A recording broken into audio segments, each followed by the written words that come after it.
Həmid müəllim, uzaq Sibirdə 40-50 dərəcə şaxtada 40 min məzarın arasında Cavidin qəbrini necə tapdınız? Məzarı açanda nələr hiss etdiniz? Biz sutka yarım İrkutskdən Tayşetə gəldik.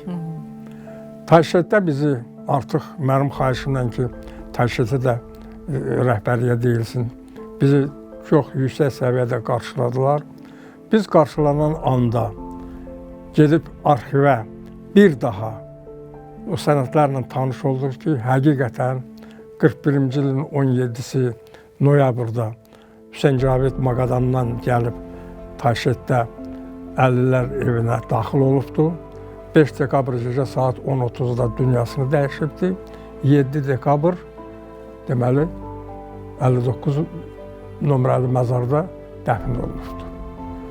Bu dəqiq hüquqi sənədlər bu dəqiqə məndədir və bu hüquqi sənədlər bu dəqiqə Tayşet rayonunun arxivində qorunub saxlanılır. Orada işləyənlərin iştirakı ilə, oranı tanıyanların iştirakı ilə 2 saat yarım axtarandan sonra rayonun prokuroru ki 25 ildir orada çalışırdı, Yelena Xaritonova, o tapdı həmin 59 nömrəli məzarı.